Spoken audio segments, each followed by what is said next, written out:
Bonjour à tous, merci de nous retrouver comme tous les mardis midi côte est des États-Unis.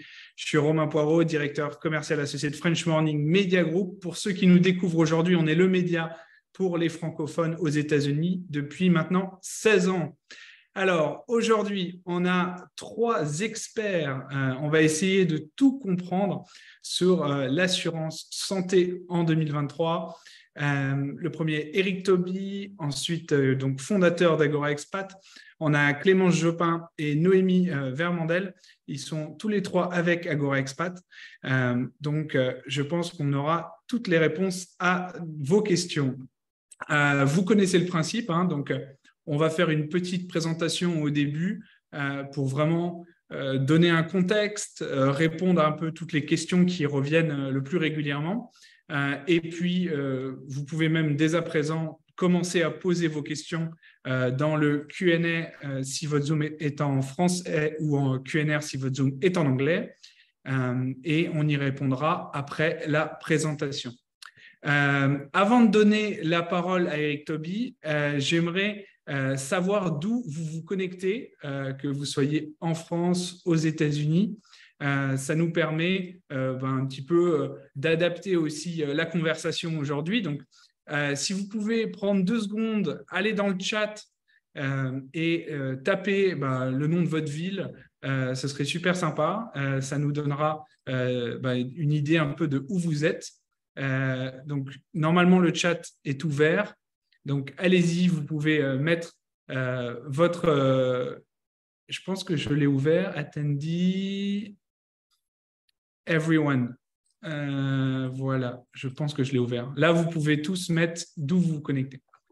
Voilà, ça commence à arriver. Donc, on a des gens de San Diego, Houston, Texas, Paris, New York, Southampton, El Paso, Texas, Paris, Troy, Rhode Island, Seattle, Grenoble, Miami, Paris. Super.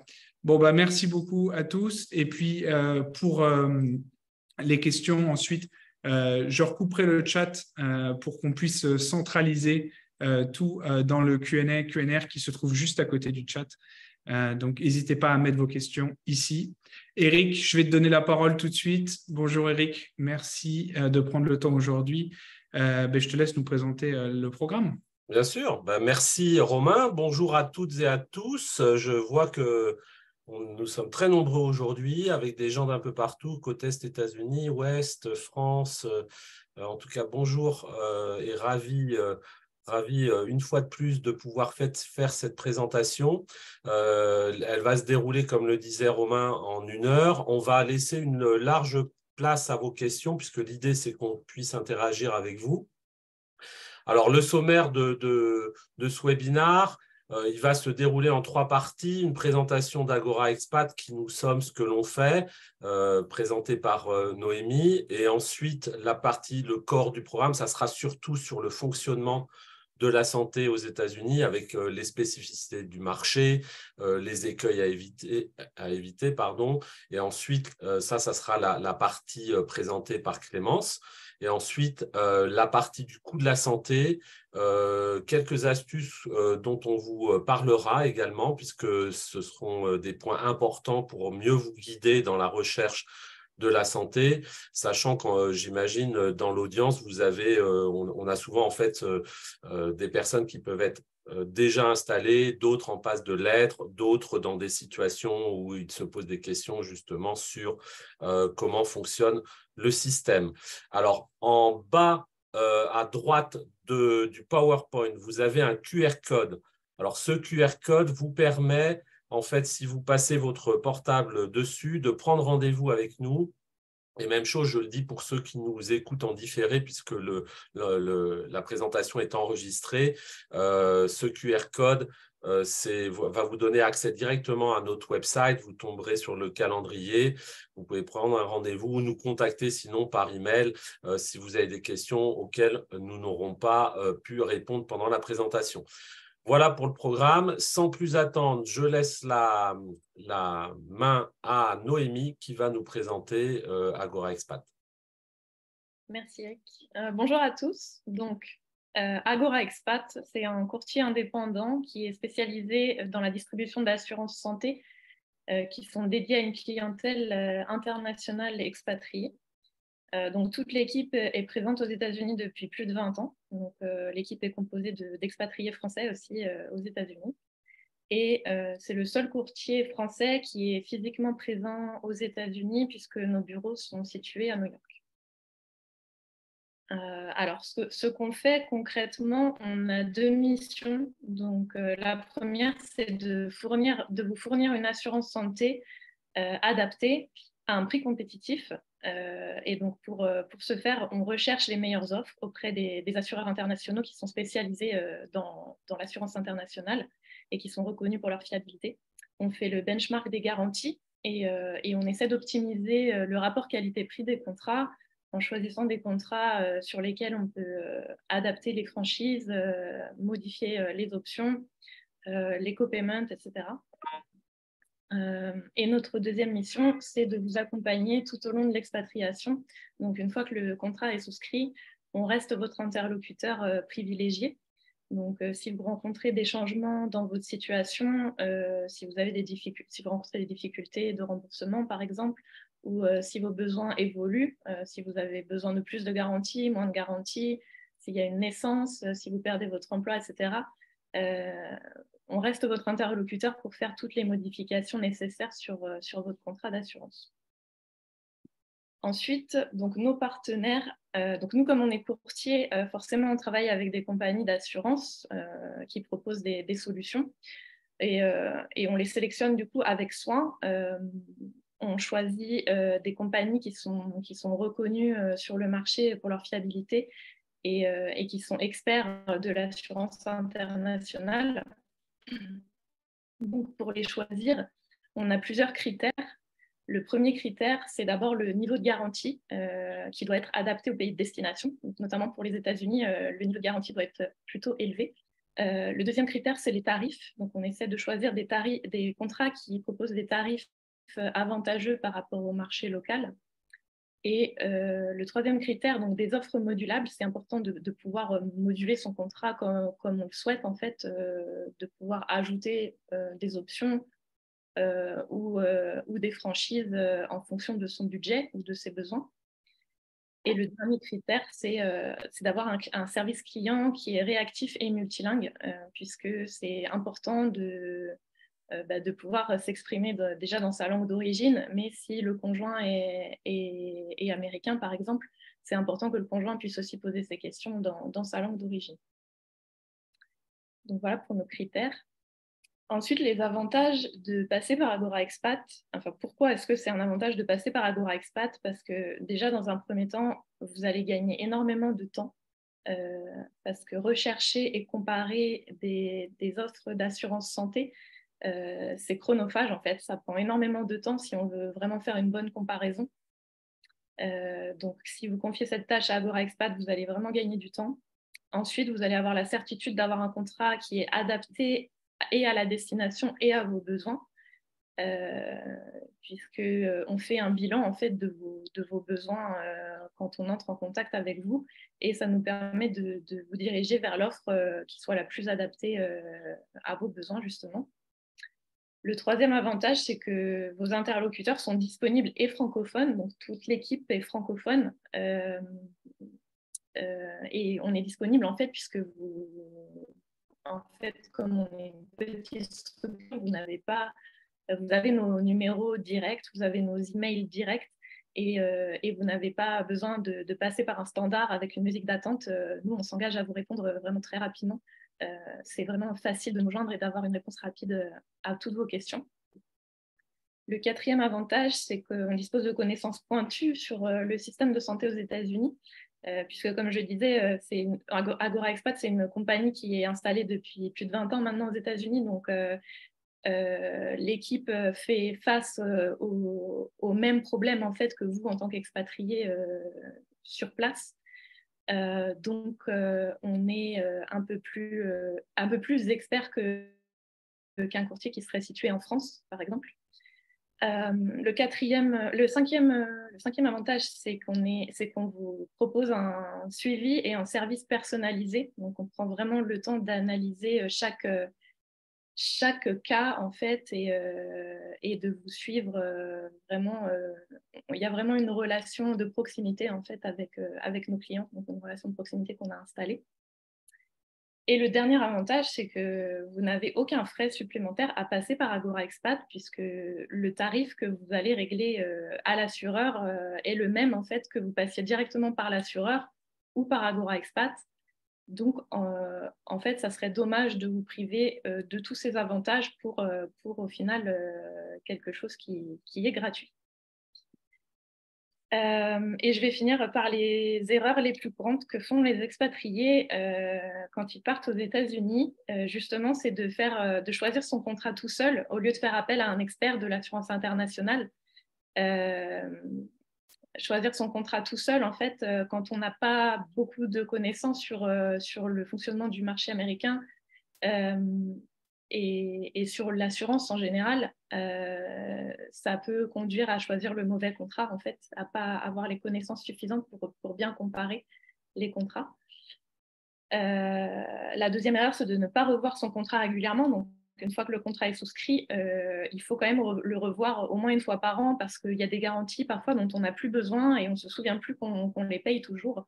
Donc, c'est important de revoir régulièrement pour ne pas payer inutilement des garanties dont on n'a plus besoin, ou alors au contraire, pour ajouter des garanties qu'on pense peut-être avoir et qu'au final, on n'a pas. Donc, c'est important de faire un point régulier. Troisième erreur, c'est de penser qu'une assurance voyage ou qu'une assurance carte bancaire est suffisante quand on part à l'étranger. Donc, on a fait un article là-dessus sur notre blog si vous voulez le consulter.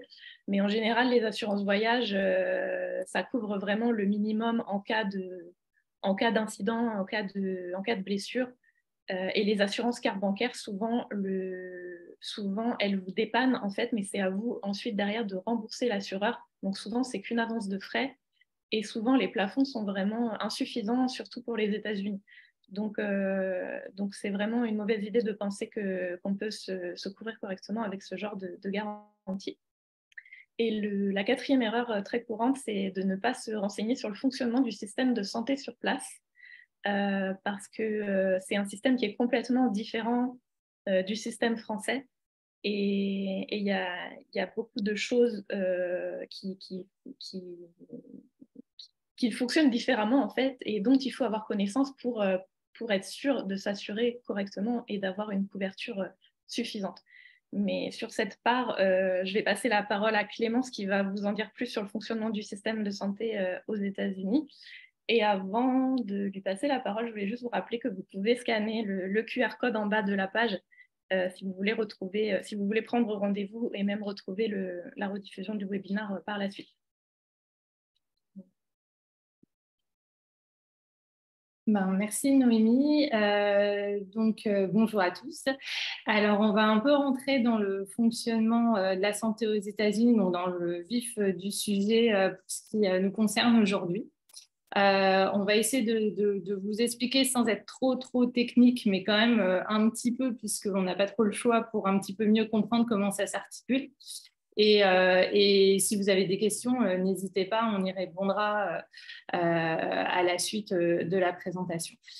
Alors, donc déjà, vous vous en doutez tous, j'imagine que aux États-Unis, c'est un système qui n'a rien à voir avec le système qu'on a en France. Il n'y a pas de système universel de santé comme on peut connaître justement en France avec la sécurité sociale qui couvre tout le monde, peu importe votre situation. Aux États-Unis, ça n'existe pas. Alors par contre, vous pourrez peut-être parfois entendre parler de sécurité sociale aux États-Unis, mais ce n'est pas du tout le même système et ça concerne vraiment de façon très marginale les personnes en très forte précarité ou les retraités, etc. Mais ça n'a rien à voir. Il n'y a vraiment pas du tout un système comme on connaît en France. Donc, du coup, il n'y a aucune, voire quasiment pas de régulation des coûts parce qu'il n'y a pas de barème avec des tarifs, des honoraires médicaux comme on a en France, qui sont bien répertoriés par la Sécu, etc., en fonction du secteur de votre médecin, etc. Il n'y a pas de ça aux États-Unis. Donc, c'est très libéralisé même. Donc, il faut vraiment sortir du système qu'on a en France et de ce côté très protecteur. Et en plus de tout ça, c'est un système qui est assez compliqué à comprendre. Si vous arrivez aux États-Unis ou si vous êtes déjà aux États-Unis, vous devez le savoir.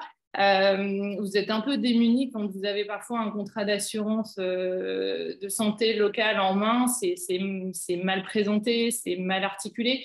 Vous ne comprenez pas trop comment ça fonctionne. Donc, et en plus, les assurances, elles fonctionnent avec des réseaux de soins. On ne sait pas trop comment on est pris en charge. Donc, c'est assez nébuleux et s'y retrouver en étant un petit peu tout seul face à ça. En plus d'être différent et complexe, c'est le système de santé le plus cher au monde. Et ça ne va malheureusement pas en s'améliorant. C'est vraiment un des plus gros postes de dépenses des ménages. Il faut vraiment en avoir conscience quand on va aux États-Unis, quand on s'installe là-bas, parce que vous vous retrouvez vraiment avec un budget qui est pratiquement... vous avez votre budget logement, etc. Et après, limite, c'est le budget santé qui ponctionne vraiment le budget des ménages. Donc, il faut savoir qu'une assurance, les soins, etc., ça a un certain coût aux États-Unis et c'est ce qui cause d'ailleurs, c'est la première cause de faillite des personnels des Américains, puisque soit ils sont mal assurés, sous-assurés, donc ils se retrouvent avec parfois des soins qui ne sont pas pris en charge, qu'ils doivent payer de leur poche et ils sont un peu, parfois, ils n'ont pas les moyens de le faire. Soit ils ne sont pas du tout assurés, prennent le risque de ne pas s'assurer. Et alors là, c'est carrément catastrophique. En cas d'hospitalisation, vous pouvez vous retrouver vraiment face à des sommes astronomiques. Et si vous êtes hospitalisé, parce que ça arrive que si vous n'ayez pas d'assurance, certains hôpitaux peuvent refuser de vous prendre. Donc, c'est vraiment quelque chose qu'il faut garder en tête. C'est pas aussi confortable qu'en France et c'est pas le même budget qu'en France non plus.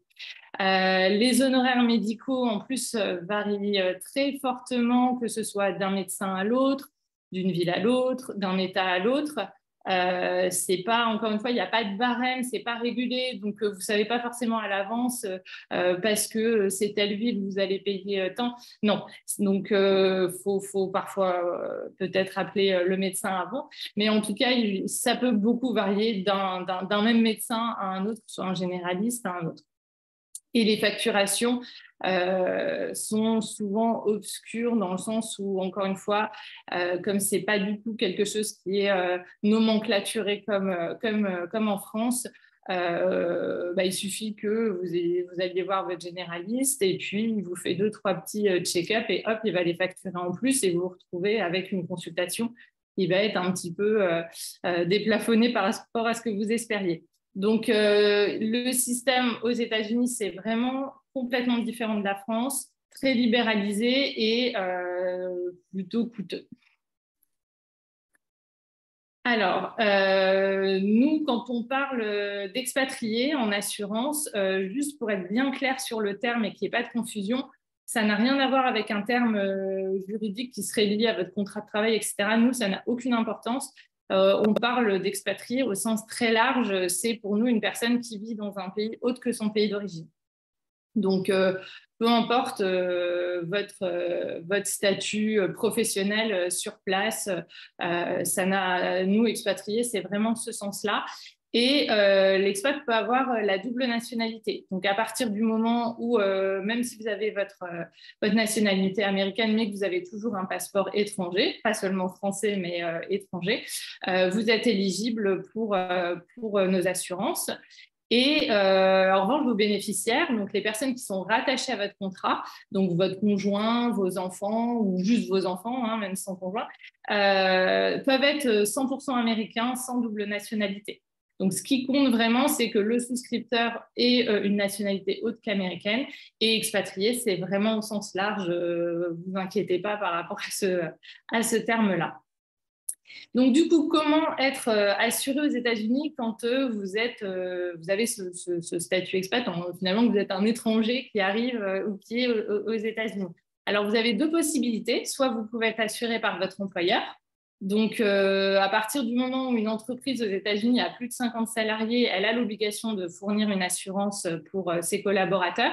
Donc, dans ce cas-là, vous pouvez avoir un contrat local, donc 100% américain, fourni par votre employeur, ou une assurance type assurance internationale comme ce qu'on propose. Ça dépend de votre employeur, du profil de la structure, etc. Et si ce n'est pas le cas, il va falloir s'assurer individuellement.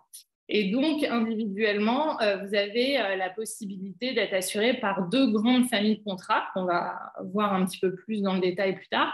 Ils vont être les contrats Obamacare, vous avez certainement dû déjà entendre parler de ce terme-là, et des assurances pour expatriés, c'est des assurances privées. Alors, sur donc les solutions qu'on peut vous proposer, donc on a, on va dire, tout type de solutions en fonction de votre besoin, de votre type d'expatriation. Parce que si vous partez 2 mois, pour nous, vous rentrez dans la case expatriée et on a des produits à vous proposer. Donc, on va distinguer, entre guillemets, les longs termes et les courts termes. Donc, tout ce qui est expatriation long terme, ça va être des expatriations de minimum 1 an, voire plus. Et des expatriations, ce qu'on appelle court terme, c'est toutes les expatriations qui vont être inférieures à 1 an. Donc, ça correspond souvent à des missions professionnelles, aux étudiants, même à des séjours vacanciers. Et à ce moment-là, on vous assurera pile poil pour la durée de votre séjour. Donc, si vous partez 5 mois et 2 jours, on peut vous assurer 5 mois et 2 jours. Là, aujourd'hui, on parle des assurances aux États-Unis, mais sachez qu'on couvre le monde entier. Donc, si vous partiez en vacances à l'extérieur des États-Unis, on peut aussi avoir des solutions pour vous. Donc voilà, donc, on en a vraiment pour tous les types de séjours, tous les types d'expatriation, et toutes les assurances qu'on propose peuvent être au premier euro, au premier dollar de dépense, donc qui interviennent immédiatement, ou en complément de la CFE, la Caisse des Français de l'étranger, pour les personnes qui souhaiteraient toujours être attachées au système français. Donc, comme je vous le disais, on a 2 grandes familles de contrats qui existent aux États-Unis pour les expatriés. Donc, on va avoir les contrats Obamacare d'une part et les contrats expatriés, donc type privé, d'autre part. Alors, on va essayer de rentrer dans un détail sans être trop complexe, j'espère, pour que vous compreniez vraiment bien comment ça s'articule, que vous ayez un petit peu une meilleure vision finalement sur ces 2 grandes familles de contrats, et du coup que ça vous aide à mieux comprendre et à vous orienter aussi en fonction de votre situation personnelle. Donc, les contrats Obamacare, ils ont été créés suite à l'adoption de l'Affordable Care Act, dit ACA. Donc, on parle aussi de contrats ACA compliant, qui répondent justement à cette loi. Donc, en 2010, sous Obama aussi, d'où le nom. C'est des contrats construits sur un modèle américain, alors que les contrats expatriés, eux, sont des contrats qui sont vraiment conçus pour répondre aux besoins des expatriés. Et dans le langage, dans l'articulation des garanties, c'est très similaire au contrat d'assurance santé que vous pouvez avoir en France. Donc, du coup, il n'y a pas de... la compréhension, le langage des garanties, c'est fluide que vous passiez d'un contrat en France à celui-ci. Nos contrats Obamacare, alors chez Agora, on a l'avantage et je dirais même l'exclusivité de proposer des contrats Obamacare qui sont avec une couverture internationale. En fait, un contrat Obamacare que vous trouverez sur le marché américain vous couvrira uniquement aux États-Unis. Nos contrats vous permettent d'être couverts dans le monde entier, d'être couverts en France si vous faites des allers-retours. Et donc, c'est vraiment très adapté à la clientèle expatriée. Autre avantage et exclusivité, c'est qu'ils n'ont pas de période spécifique d'enrollment, parce qu'aux États-Unis, les contrats Obamacare que vous pouvez trouver sur le marché américain, déjà, vous les trouverez sur le marketplace. Le marketplace fonctionne par État et chaque État donc, gère son marketplace et il y a des dates d'ouverture du marketplace, ce n'est pas ouvert toute l'année. Et quand les dates sont fermées, vous ne pouvez pas souscrire à un contrat d'assurance et parfois il faut attendre des mois avant que le marketplace se réouvre. Nous, on n'a pas ce problème-là. Vous pouvez souscrire à nos contrats à n'importe quel moment comme un contrat classique d'assurance. Les contrats Obamacare, donc, ils ont l'avantage dans leur conception d'avoir une couverture complète avec un socle de garanties obligatoire. Donc, c'est des garanties qu'on ne peut pas supprimer, elles sont d'office au contrat, comme l'hospitalisation, ça de fait, mais aussi la maternité, etc. Donc, ça, c'est vraiment un socle qu'on ne peut pas modifier sur les contrats Obamacare. Et il fonctionne systématiquement avec 3 types de franchises. Donc, les termes deductible, copayment, co-insurance, vous avez peut-être déjà dû en entendre parler. Donc, vous avez ces 3 types de franchises systématiquement sur ces contrats-là qui sont dans une limite qu'on appelle le maximum out of pocket. Le maximum out of pocket, c'est vraiment le maximum du reste à charge que vous aurez à débourser. Donc, il y a toujours, ça s'articule toujours avec ça. Les franchises, vous pouvez les augmenter, les diminuer, mais jamais les supprimer. Vous aurez toujours un minimum de franchise au contrat Obamacare.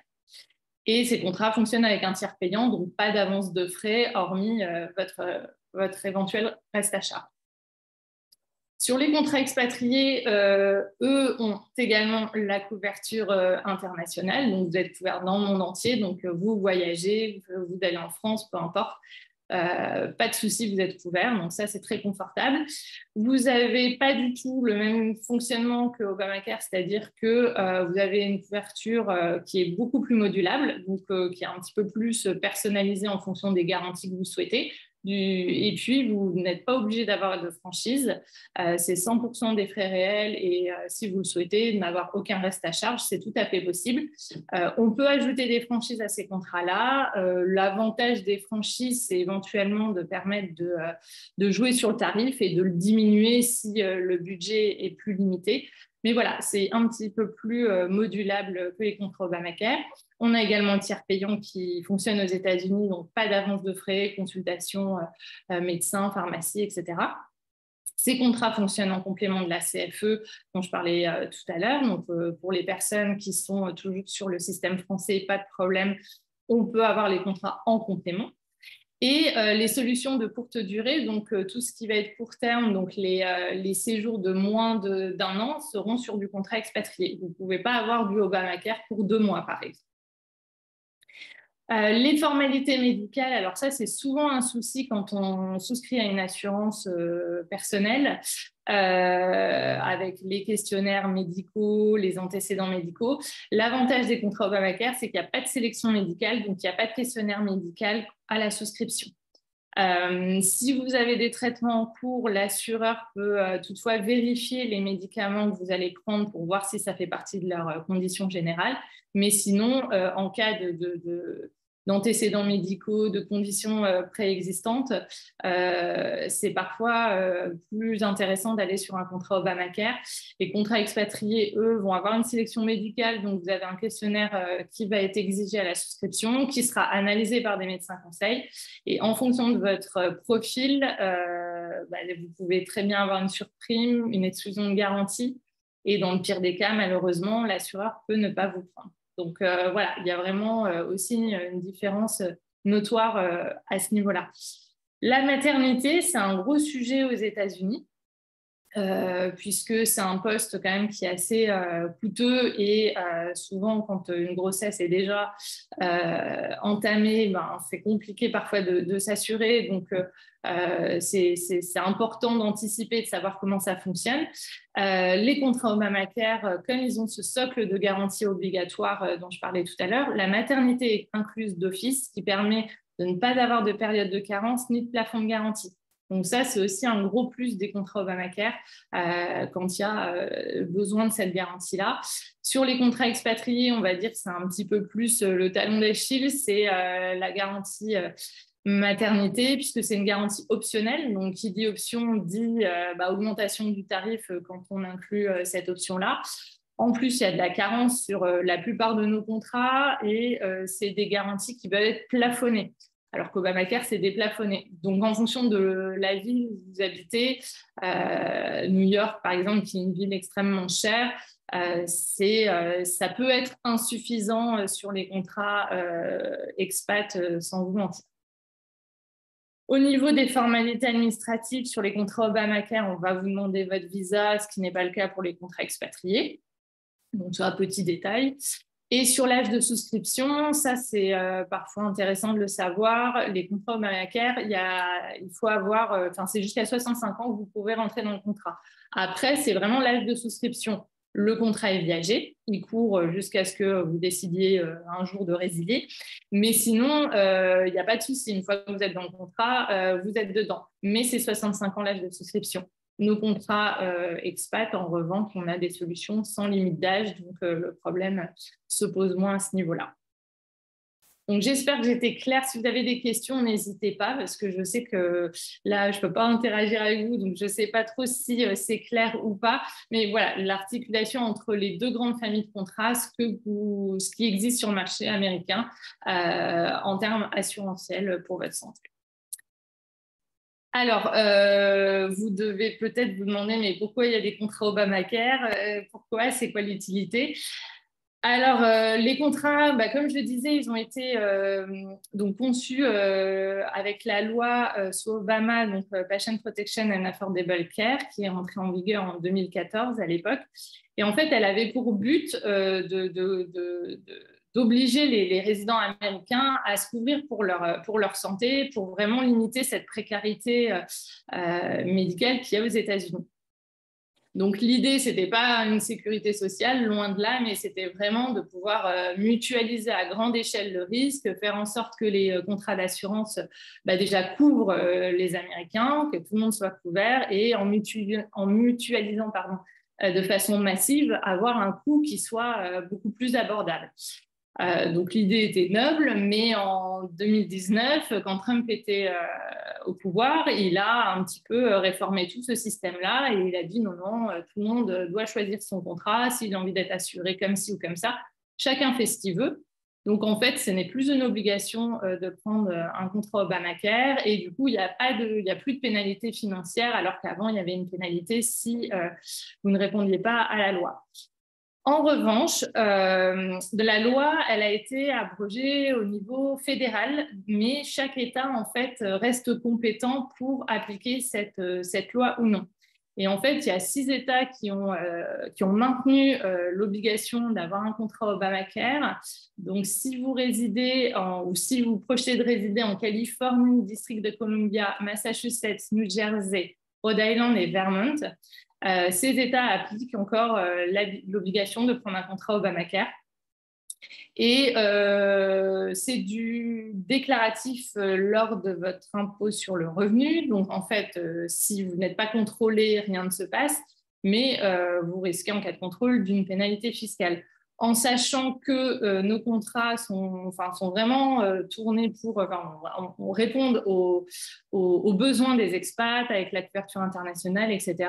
Donc, en fin de compte, il n'y a pas trop ce serait dommage finalement, si vous résidez dans un de ces États-là, de ne pas prendre un contrat Obamacare, vu que ce qu'on propose répond parfaitement aux besoins des expats. Donc voilà, j'espère que j'étais un peu plus claire. Pourquoi Obamacare? Encore une fois, si vous avez des questions, n'hésitez pas. Et tout ce qui est coûts et rentrer dans l'air de la guerre des coûts, etc., ça va être Eric qui va vous en parler.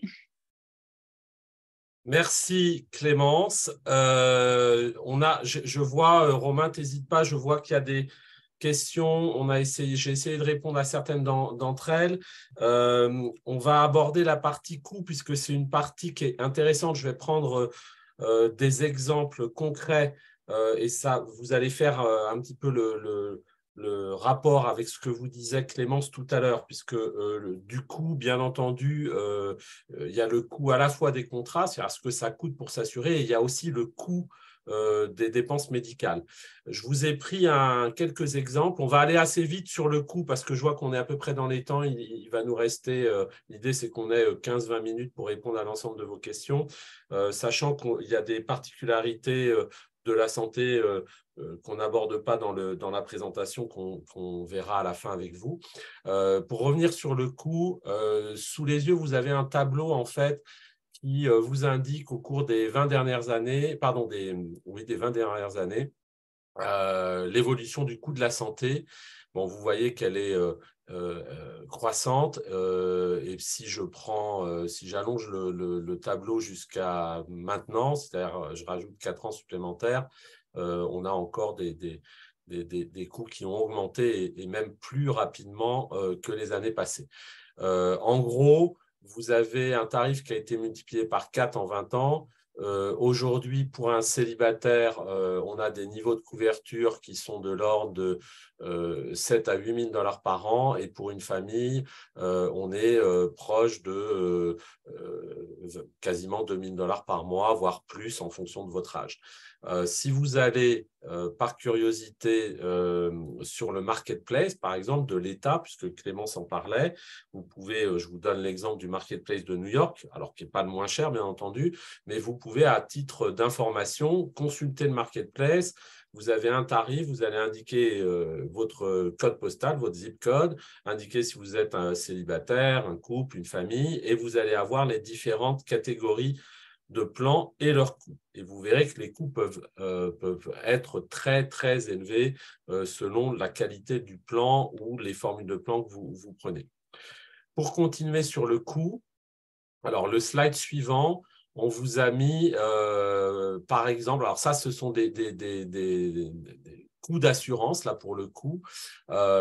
C'est différents plats proposés par Cigna. On vous les a mis, en fait, juste pour vous indiquer qu'est-ce qu'on retrouve dans un plan et la structure du coût. Donc là, ça rejoint ce qu'on disait dans les schémas précédents. Vous voyez par exemple qu'en fonction du plan que vous sélectionnez, alors généralement, vous pouvez retrouver soit des plans qu'on va appeler Silver, Gold, Platinum, donc qui vont avoir des noms métalliques. Donc en fonction de la couleur, les garanties vont être plus ou moins élevées. Soit vous avez des plans comme ici par exemple où l'assureur va l'appeler Advantage 5000, Silver 3000, Elite 1000. En gros, le numéro que vous avez à côté, c'est ce qui correspond au déductible qui va s'appliquer en fait au niveau de votre garantie. Donc, je vais prendre un ou deux exemples, ça sera pour être assez clair. Bon, là, vous voyez que pour un célibataire qui aurait sélectionné un plan Cigna Avantage 5000, ça va lui coûter 722 $ par mois. S'il monte en gamme et il prend un plan élite, où là, le déductible est moins élevé, vous voyez, il a quasiment doublé sa prime, puisqu'on est presque à 1 345 $ par mois. Et là, je parle d'un célibataire. Si vous êtes sur une famille, vous voyez, vous retrouvez les gammes de prix entre 2000 et ça peut aller jusqu'à, là, en l'occurrence, pour un plan Elite 1000, 3500. Qu'est-ce qu'on a derrière ces propositions?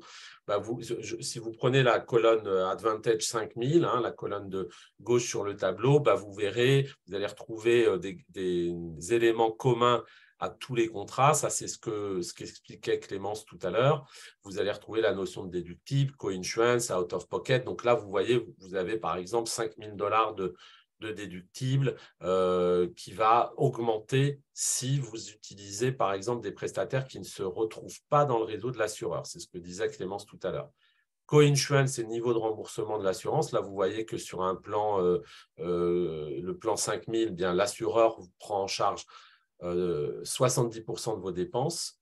Vous avez un out of pocket, là, pour le coup, qui est à 8 150 $. Donc, le out of pocket, c'est le cumul de votre reste à charge, c'est-à-dire le déductible, votre co-insurance, les éventuels co-payments, donc qui peuvent s'appliquer sur les visites médicales.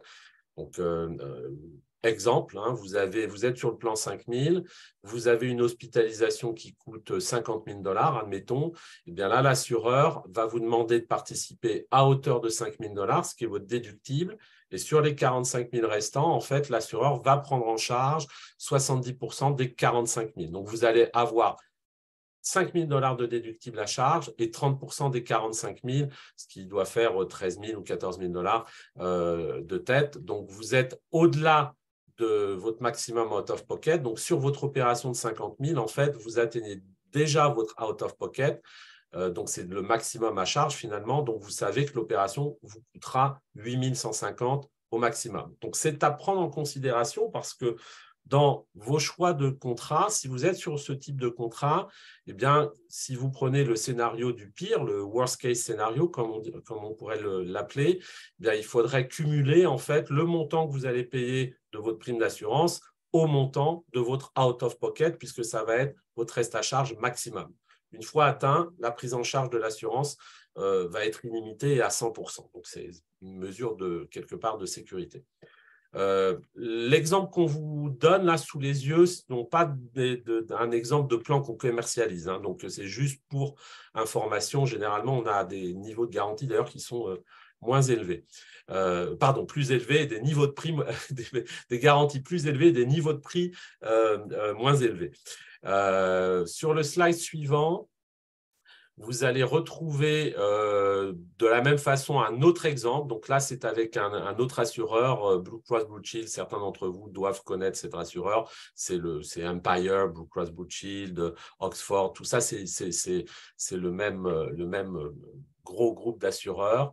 Et là, vous allez retrouver le même principe. Bon, là, on l'appelle 6750, 2005, 350. Donc, vous retrouvez pareil la notion de déductible, co-insurance, out of pocket, de co-insurance. On distingue toujours sur les contrats Obamacare les garanties entre in-network et out-of-network. Donc, vous avez une différence, vous avez un niveau de remboursement qui sera souvent plus faible en out-of-network, tout simplement parce que l'assureur n'aura pas négocié avec un réseau de prestataires les mêmes niveaux de remboursement, donc le niveau de prise en charge va être moins élevé en out of network.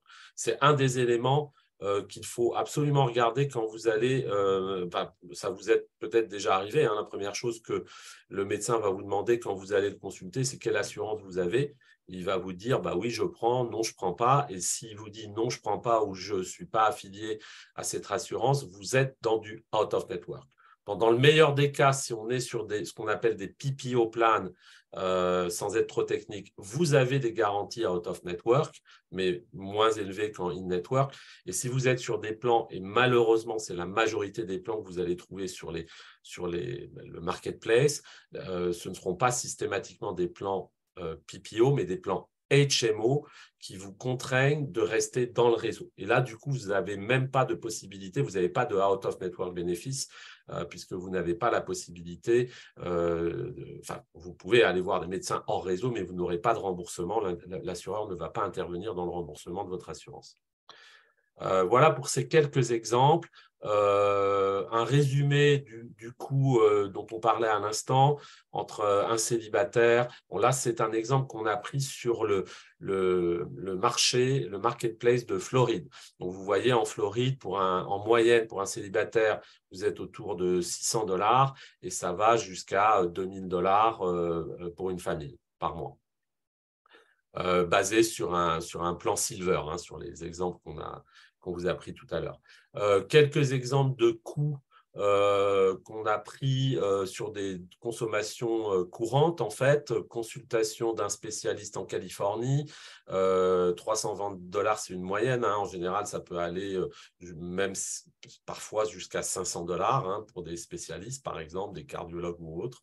Et de plus en plus de médecins, par exemple, surtout dans les États où c'est relativement cher, je pense New York, Californie, Floride, ça devient de plus en plus cher également. Vous avez beaucoup de médecins qui ne veulent plus s'embêter à traiter avec des assurances, donc ils ne prennent plus d'assurance et c'est ce qu'on appelle du self-pay. Vous payez la consultation en avance et ensuite vous vous faites éventuellement rembourser par l'assureur. Et leur tarif peut être très, très élevé dans certains cas. Un accouchement à New York sans complications, en moyenne 28 000 $. Si vous avez une césarienne, une péridurale ou autres, évidemment, vous allez rajouter les coûts de l'anesthésie, les coûts du chirurgien et vous pouvez facilement doubler ce montant. D'où l'importance d'être bien couvert. Ce que disait Clémence tout à l'heure, généralement, quand on doit couvrir la maternité, nous avons, en termes de conseils, plutôt tendance à conseiller des contrats Obamacare parce que vous n'avez pas de plafond de garantie. Vous allez pouvoir avoir des déductibles, mais il n'y a pas de plafond de garantie, il n'y a pas de carence et ça évite les surprises. Les contrats internationaux sont aussi accessibles, mais vous allez souvent avoir une carence. Et si vous avez des contrats internationaux pour couvrir la maternité, souvent il y a des plafonds. Donc assurez-vous que dans le plafond maternité de votre contrat, ce soit bien adapté par rapport à où vous êtes aux États-Unis. Dernier exemple, appendicite. Une appendicite en France, ça vaut moins de 10 000 euros. Ça vaut même plutôt 5 ou 6 000 euros. Là, on est en moyenne, et c'était en Floride, donc ce n'est pas forcément l'État le plus cher, 50 000, quasiment 50 000 $, pour une opération de l'appendicite. Donc, on arrive à des coûts de santé très élevés. On vous a donné 3 exemples, mais vous avez peut-être pu le constater, même sur des prescriptions médicales parfois, un médicament qui peut être prescrit en France de la même façon, vous allez trouver son équivalent en France, peut être ici vendu 10 fois plus cher que ce que vous allez pouvoir trouver en France en pharmacie, par exemple. Voilà pour les coûts. Alors, tous ces exemples, c'est aussi fait pour essayer d'optimiser votre coût d'assurance, puisque l'idée, c'est pour nous, en tout cas, en tant que courtier, c'est vraiment de bien connaître vos besoins, votre budget. Il va être en fonction de ces besoins, bien entendu, en fonction de votre capacité également à vous assurer. Et on va analyser ces choix, puisque les contrats, il existe suffisamment de gamme de contrats pour pouvoir répondre spécifiquement à vos attentes. Le couple de 55 ans sans enfants n'a pas forcément les mêmes besoins qu'un couple avec de jeunes enfants ou qu'un célibataire ou qu'un retraité, par exemple. Je reviens, ça c'est rapidement, avant de laisser la place aux questions, sur quelques cas de figures d'assurance santé qu'on n'a pas abordé, parce que vous pouvez aussi, en dehors des systèmes Obamacare, des systèmes d'assurance expatriés, vous pouvez peut-être avoir parfois accès à Medicare. Medicare, c'est l'assurance que vous avez lorsque vous avez 65 ans et plus, à condition que vous avez travaillé au moins 10 ans aux États-Unis. Vous avez aussi Medicaid, qui est un système là, sponsorisé par l'État pour les personnes à faible revenu. Donc, vous avez aussi la possibilité, si vous avez des faibles revenus, de pouvoir vous assurer. Et puis, vous avez aussi un autre système qu'on évoque là sur le slide, Cobra, qui est en fait le système qui permet, si par exemple vous étiez assuré par votre employeur, ce qui est quand même le cas d'un Américain sur 2, de continuer de bénéficier du système de l'assurance proposé par votre employeur, même si vous avez perdu votre emploi, que vous ayez quitté l'emploi volontairement ou que vous soyez licencié. En général, Cobra vous permet de conserver votre assurance pendant 18 mois. Ça un avantage, c'est que vous restez sur la même structure d'assurance que ce que vous aviez sous votre employeur, mais la charge de l'assurance va vous incomber. Donc, parfois, ça peut représenter des sommes importantes. On a eu souvent, pendant le Covid, de nombreux assurés qui n'étaient pas clients chez nous parce qu'ils avaient leur assurance employeur, mais qui se sont retrouvés sous Cobra ou à la fin de leur système Cobra et cherchaient des alternatives d'assurance qui étaient moins chères que le système Cobra. Voilà. Donc, nous, on va analyser effectivement votre situation en fonction de ces éléments, de vos projets professionnels, personnels, on en parlait tout à l'heure, une maternité par exemple, et puis également de votre état de santé, puisqu'on a des contrats, comme disait Clémence tout à l'heure, qui peuvent exclure des conditions préexistantes. Donc, du coup, si vous avez des traitements en cours ou des pathologies particulières, parfois, ça va limiter votre choix dans les contrats. Les contrats internationaux avec sélection médicale seront peut-être moins adaptés à votre situation. Donc, on va moduler tout ça pour véritablement adapter les contrats à votre situation et aussi à votre budget, comme on disait tout à l'heure. Voilà pour la partie de la présentation. le slide suivant, nous vous mettons nos coordonnées. Donc, je vous rappelle, le QR code sur le PowerPoint vous permet de prendre rendez-vous avec nous. Vous rentrez les créneaux horaires qui vous conviennent. Sur le calendrier du site, ce sont les horaires français. Donc, si vous êtes sur la côte aux États-Unis, côte Est, côte Ouest, prenez en compte cet horaire. Mais si vous ne trouvez pas sur notre calendrier des horaires qui vous conviennent, vous nous envoyez un email contact@agoraexpat.com et en général, on vous répond dans les 24 heures. Voilà pour la présentation. Romain, j'allais dire Studio Merci. French Morning, c'est à vous. Merci Eric, merci à tous les trois. Donc Eric a déjà répondu à quelques questions par écrit quand il avait le temps tout à l'heure. N'hésitez pas à écrire toutes vos questions et s'il y a quelques téméraires qui veulent venir poser leurs questions en audio, vous pouvez lever la main, votre webcam ne va pas s'activer, vous en faites pas, on entendra juste votre voix.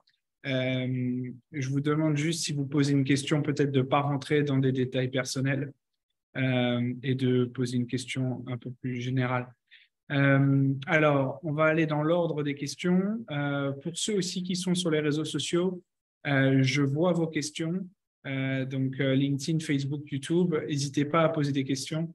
Je vois aussi les questions qui sont posées là. Donc, on a Juliane qui nous dit « Bonjour, est-ce que les couvertures proposées fonctionnent comme une mutuelle, c'est-à-dire en complément d'une assurance qu'on peut avoir avec le travail, ou seulement pour ceux qui n'ont aucune couverture ?» Je vais répondre rapidement à la question.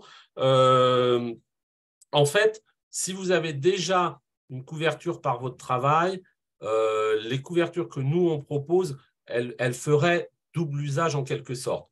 Sauf si le contrat que vous avez est vraiment ce qu'on appelle un catastrophic coverage. C'est-à-dire si, par exemple, vous avez une assurance qui vous couvre que pour l'hospitalisation et que vous n'avez pas de couverture pour couvrir la médecine courante, les soins ambulatoires, oui, on peut vous proposer des contrats. Mais sur la question telle qu'elle est posée, la partie ce qu'on appelle complémentaire, en fait, là où on intervient, ça va être, par exemple, soit vous avez la sécurité sociale en France, on a des assurés qui sont toujours à la Sécu et qui ont besoin d'une complémentaire pour se couvrir aux États-Unis parce que la Sécu française ne rembourse pas suffisamment. Et ça sera le même cas de figure si vous êtes, par exemple, à la Caisse des Français de l'étranger. On n'en a pas parlé dans la présentation, mais on peut en parler là. La Caisse des Français de l'étranger, c'est une possibilité qui est donnée à tout Français d'adhérer à cette caisse. Là, le gros avantage, c'est qu'il n'y a pas de conditions s'il y a des pathologies, il n'y a pas de conditions d'exclusion ou autre. Mais par contre, l'inconvénient, c'est pareil, c'est que vous allez être remboursé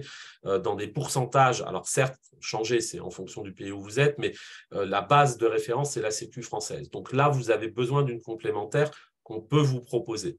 Mais donc voilà, c'est la partie complémentaire, c'est là où on va intervenir.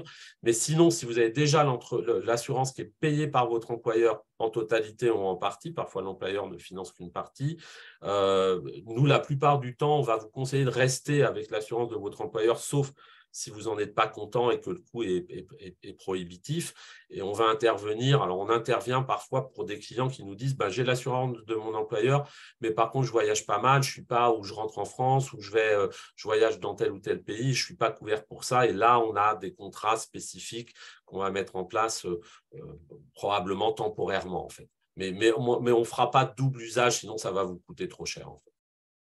Allez, on va essayer d'écouter quelqu'un. Il y a Solana qui avait levé la main et puis après, je reviendrai aux questions qui ont été posées par écrit. Solana, je vous ai donné la parole si vous voulez poser votre question. Il y a juste à activer votre micro. Bonjour, merci. Moi, j'ai juste une petite question, c'est concernant les visas. Est-ce que par hasard, vous savez si dans le visa est inclus déjà une assurance, laquelle je pourrais compléter avec du coup une assurance par le biais de votre entreprise ou pas? Alors, Solana, vous parlez de quel visa? Vous êtes en J1 ou c'est un autre visa? J1 Univisa. Oui. Ouais. Alors, en J1, en général, l'assurance est incluse dans votre dans votre visa. C'est le seul visa d'ailleurs où c'est inclus. Donc, vous n'avez pas systématiquement besoin d'assurance complémentaire. Parce que justement, pour avoir le J1, les autorités d'immigration demandent à ce que vous soyez assuré. Donc, en général, votre assurance qui est incluse couvre le rapatriement et un certain nombre de choses. Donc, vous n'aurez pas besoin de prendre une autre assurance.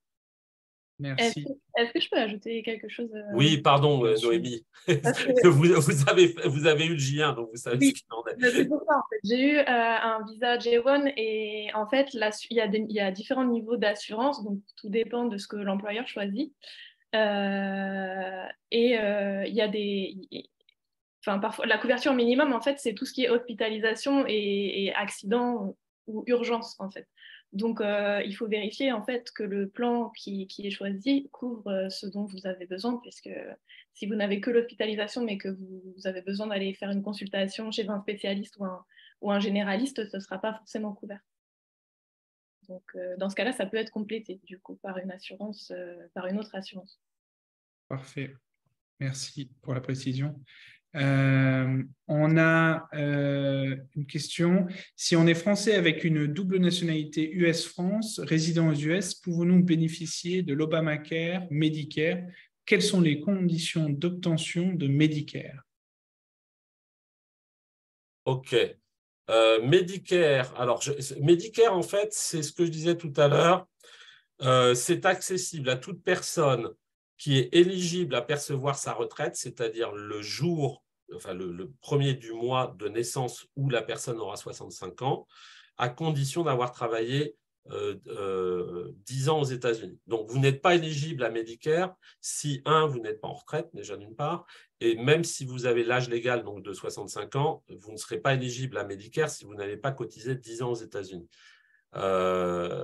Donc ça, c'est la réponse. Après, sur la partie des produits Obamacare, nous, en fait, en tant que courtier, on va proposer ces solutions justement jusqu'à 65 ans, puisqu'au-delà, en fait, on n'aura pas, vous allez passer sous le système Medicare. Et si vous êtes franco-US, Clémence le précisait dans la définition de ce qu'on appelle l'expatrié, vous êtes éligible au contrat, absolument. On a Germaine qui nous demande, y a-t-il aussi Medicare en Californie pour les gens à bas revenus? Oui, absolument. Medicaid, c'est un programme d'État, donc c'est accessible partout aux États-Unis. Et vous pouvez, pardon, juste pour compléter, en fait, si vous prenez votre assurance, alors Medicaid, en fait, alors j'ai plus les chiffres en tête, mais si vous avez un niveau de revenu en dessous d'un certain seuil, vous êtes éligible à Medicaid. Donc, en fait, vous n'allez rien payer pour bénéficier de l'assurance santé. Vous ne pourrez pas aller où vous voulez, mais en tout cas, vous aurez à minima une couverture. Si vous n'êtes pas éligible à Medicaid, vous pouvez malgré tout parfois être éligible à ce qu'on appelle des subsidies, des aides de l'État. Chaque État a un peu ses critères, puisque Clémence le disait, chaque État va gérer son marketplace selon ses propres lois. Donc parfois, si vous êtes au-dessus des seuils pour toucher Medicaid, mais en dessous d'un certain plafond, alors ça peut être 3-4 fois les revenus minimums, vous pouvez malgré tout qualifier pour des aides. Donc du coup, si au lieu de payer, je ne sais pas, $500 votre assurance, vous allez peut-être la payer que 250 parce que l'État aura participé à son financement en partie. Parfait. Un auditeur anonyme nous demande, y a-t-il des maladies exclues des assurances cancer, par exemple? Clémence, vous pouvez répondre, je pense. Oui. Alors, il n'y a pas de maladie exclue d'office, en fait, mais on sait que tout ce qui va être des maladies de ce type cancer, qu'elles soient, même si c'est des cancers qui ont eu lieu il y a plusieurs années et que vous êtes totalement guéri, en général, comme on le disait, comme je le disais tout à l'heure sur les sélections médicales, les contrats privés expat vont être quand même un petit peu plus sensibles, un peu plus compliqués.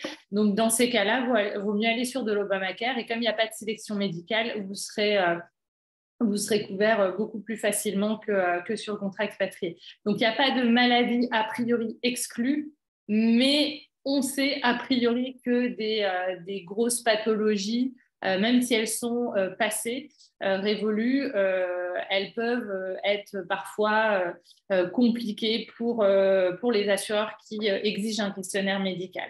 Donc, c'est pour ça qu'en général, quand il y a des conditions préexistantes, etc., on va orienter vers du Obamacare, de préférence, c'est mieux. Parfait. On a Julien qui a levé la main. Julien, la parole est à toi. Oui, merci. J'avais une question en lien avec la précédente question qui a été posée par rapport au visa, le visa J1. Je me posais la question sur les visas J2, donc des personnes accompagnant les visas J1. Est-ce qu'il y avait cette assurance qui était aussi incluse obligatoirement à éventuellement compléter par vos solutions? Mais est-ce que c'est la même solution que le J1, l'assurance est aussi incluse avec un visa J2? Noémie, je ne sais pas si vous avez la réponse. Je n'ai pas la réponse pour le visa J2, mais j'imagine que c'est le même. De toute façon, tout est expliqué quand vous faites la demande de visa. Dans le dossier, en fait, normalement, tout est indiqué s'il y a la présence d'une assurance ou pas, ou alors si elle est obligatoire ou pas, avant d'entrer sur le territoire. Donc, je n'ai pas la réponse spécifique pour le J2. Il y a Julien qui nous avait aussi écrit une autre question que je trouvais intéressante.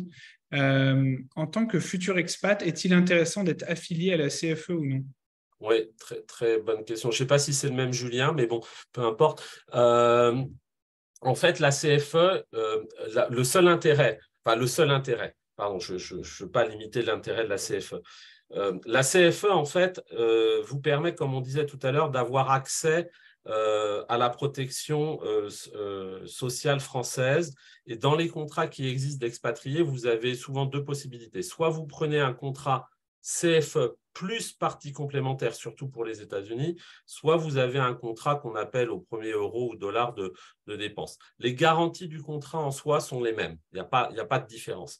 Là où ça peut être intéressant, c'est que vous avez un tarif CFE qui est lié à votre âge. Donc, c'est ce qu'on va regarder. Nous, en général, on regarde votre situation en termes d'âge, combien la cotisation CFE coûte. Il y a plusieurs formules à la CFE. Là, je parle des garanties Monde Expat Santé de la CFE. Et on va rajouter le prix de la complémentaire. Parfois, selon les garanties que vous prenez, parfois, il peut être plus intéressant de prendre une garantie CFE plus complémentaire. Mais il y a un critère qui rentre en ligne de compte, c'est que la plupart des contrats CFE plus complémentaires vont être en euros. Il y a quelques exceptions, mais en général, c'est du contrat en euros. Alors que sur des contrats Obamacare ou même des contrats d'expat qu'on appelle au premier euro ou dollar, on peut être en dollars. Donc, il y a un aspect change qui rentre en ligne de compte, mais en supposant que vous ayez les mêmes niveaux de garantie, les mêmes tarifs, ce qui arrive parfois selon les garanties que vous avez souscrites, le seul intérêt dans ce cas-là de la CFE, c'est que ça vous permet, s'il y a un retour en France, d'éviter d'avoir une carence de 3 mois. Parce que vous savez que si, par exemple, vous n'êtes plus affilié à la sécurité sociale française et que vous êtes, par exemple, aux États-Unis, vous y passez 3 ans, 5 ans, 10 ans, peu importe. Lorsque vous rentrez en France, vous avez de nouveau un délai d'attente, ce qu'on appelle délai de carence, pour retrouver vos droits sécurité sociale, qui est de 3 mois. Donc, c'est le seul intérêt. Quand vous êtes à la CFE, il n'y a pas ce délai de carence. Si vous n'êtes pas à la CFE, ce délai de carence peut être couvert aussi. Donc voilà. Donc ça, on va le regarder avec nos assurés. Mais si vous êtes en partance, ça peut être intéressant de regarder les deux, CFE plus complémentaire ou la couverture sans la CFE. On va faire le comparatif à la fois en termes de coûts et d'avantages. Là, les garanties seront les mêmes, comme je disais tout à l'heure. Alors, on a dépassé l'horaire qu'on s'était donné. On va essayer de rajouter 10 minutes pour les dernières questions qui restent. On a un auditeur anonyme qui nous écoute, qui nous parle du UK. Alors, il nous dit qu'il est rentré en Europe, donc du UK. Mais son épouse est restée aux US. Elle n'est donc pas couverte par mon assurance UK. Que recommandez-vous? Ok, alors pour répondre à la question, il faut savoir si son épouse, on peut la couvrir, mais il faut savoir si son épouse, de quelle nationalité elle est. Parce que si elle est US personne, uniquement US, il faudra qu'elle prenne une solution d'assurance locale, probablement via le marketplace. Sinon, on peut effectivement la couvrir, puisque comme on disait tout à l'heure, nous, la plupart des assureurs avec lesquels on travaille, ils vont regarder en fait qu'une chose, ils vont regarder la nationalité et la date de naissance de l'assuré. Donc, si elle est non-US, ou même si elle est double nationale, oui, on peut la couvrir temporairement si elle a un besoin ponctuel. Je crois savoir qu'elle va rester 3 ans si j'ai lu une question derrière, mais je fais peut-être une erreur là. Mais en tout cas, on peut la couvrir, ça, il n'y a pas de problème. Vous pouvez nous interroger, vous pouvez, pour ceux qui nous écoutent, vous pouvez aussi faire des demandes de devis. Vous avez sur notre site une catégorie devis où c'est gratuit, où vous saisissez toutes les données vous concernant et ça nous permet de regarder un peu les propositions qu'on peut être amené à vous faire. Parfait. Last but not least, on a une question d'un auditeur anonyme qui nous demande: faites-vous une évaluation de l'étendue du network, réseau de soins validé par l'assureur, lors de présentation des différentes solutions? Clémence, je vous laisse répondre. Alors, en fait, si je comprends bien la question, la personne souhaite savoir le network, c'est-à-dire tout le réseau de soins, etc. En fait, alors déjà, on a des assurances qui fonctionnent sans contrainte de réseau de soins. Alors, sur les contrats Obamacare, vous allez peut-être avoir une petite différence entre in-network, out-of-network, où il y aura peut-être une différence de remboursement, mais vous pouvez aller en dehors du réseau de soins Obamacare.